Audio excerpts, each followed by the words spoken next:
science, music, literature, drama, the whole culture, particularly the religion of all the people of Asia, can be traced directly to the Africans of Asia. India, Japan, China, just to name a few. Even Afro-American history can be traced directly to the Africans of Asia. I know it sounds strange to you, but the world owes a debt to the Africans of Asia.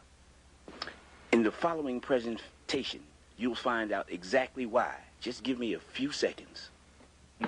Your ancestors never intended to let you down. In this book, called The Gods of Northern Buddhism, we find a name, the Asian name of the supreme deity of the universe. His name is Sambo. They say when nothing else was, Sambo was the name of the God of the universe to the people of Asia. And there are many places that carry this name. This is a depiction of Sambo. This is not an African statue. This is from Asia. And many places in Asia are called Sambo Judasia, the land of the descendants of Sambo. Various spellings of the word and the name Sambo can be found throughout Asia. Negas, the divine people of Buddhism. This is a 2nd century depiction of Gautama the Buddha being given his first bath by the divine people of Buddhism called Negas, a tribe in Asia called Negas, the divine people of all the people of Asia, symbolized throughout Asia by the serpent or the dragon. That is their symbol. The Nega means serpent or dragon, the snake, found at the entrance of every temple. The Nega on the roads, on the hills, in the caves, the symbol of the Asiatic black man, the tribe called the Negas, the divine people. There are cities also throughout Asia that carries this particular name, Nega.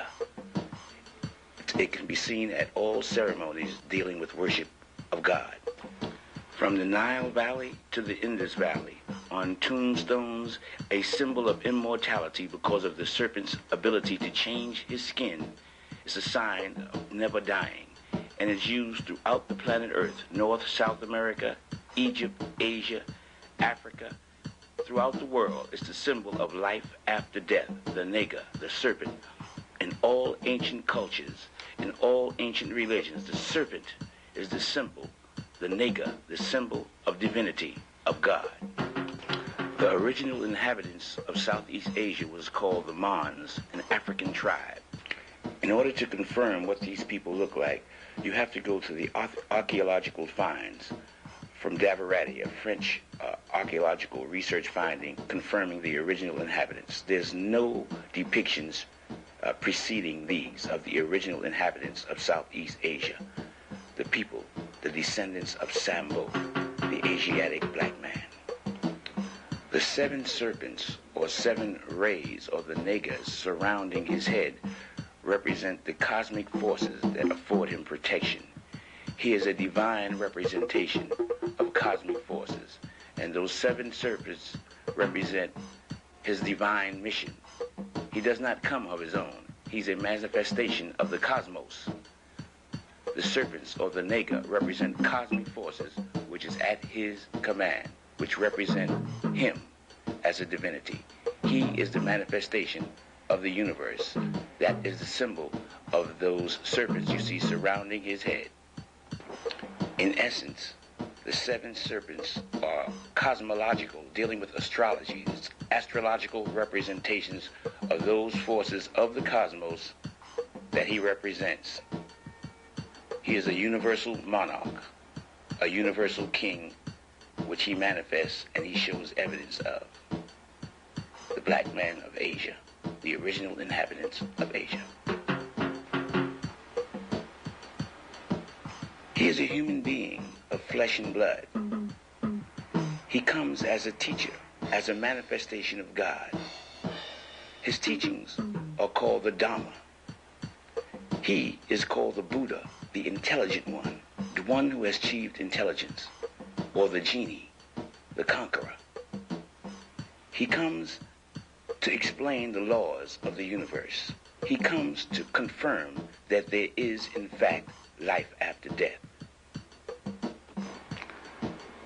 When the Buddha appears, he appears as a preacher, and he preaches the Dharma, that existence is a continual cycle of death and rebirth, and that each person's position and well-being in life is determined by his or her behavior in their previous lives. For example, good deeds may lead to rebirth as a wise and wealthy person or as a being in heaven, and a person's evil deed could lead to rebirth as a poor and sickly person, or even rebirth in hell. He preaches that you reap what you sow. A Buddha also teaches that it's possible to break out of this cycle and gain a kind of perfect peace and happiness by practicing righteousness. They are manifestations of God.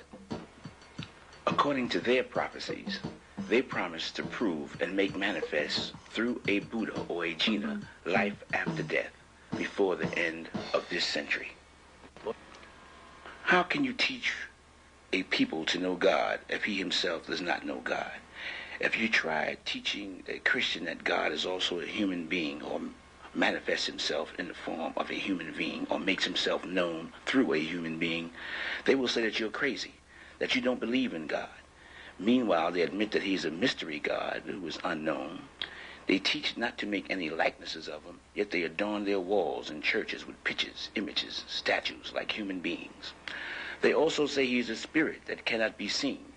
They cannot see him, yet they believe in him. In order to remove all doubt, the Buddha, the enlightened one, the intelligent one, the genie, the conqueror, decided to make manifest to the world irrefutable evidence. They wanted to prove to a people in the future the manifestation of God, that God manifests himself through human beings, through men. Now, prophecy is irrefutable.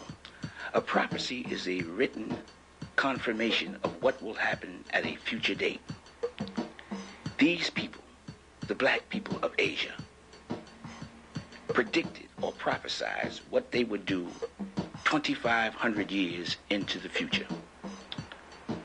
The prophecy states that he would send something from the past and join it with something from the future, something from the material world and join it with something from the spiritual world. The union of both the past and the future worlds and the spiritual and the material worlds would be contained in the revelation of a secret mystic diagram called the Mandala of Two Parts. This is a depiction of the future Buddha who would make this manifest at a point before the end of this century.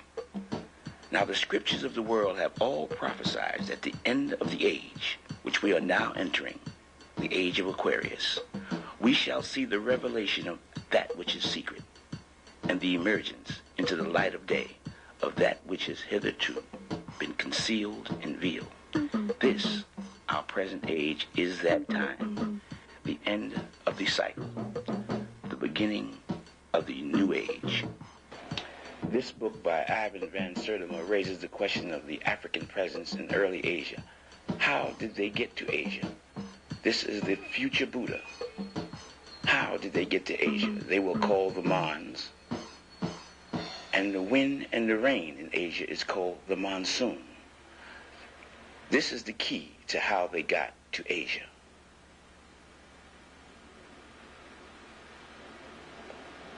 The monsoon wind in April blows from the southwest, and in October it blows from the northeast. The monsoon wind blows from Africa to Asia, and from Asia back to Africa. The wind from April to October blows from the southwest, and from October to April it blows from the northeast. These two trade routes and routes that of travel is the direction of the Mons, the Africans of Asia. They went from Africa to Asia, and from Asia to Africa and they were called the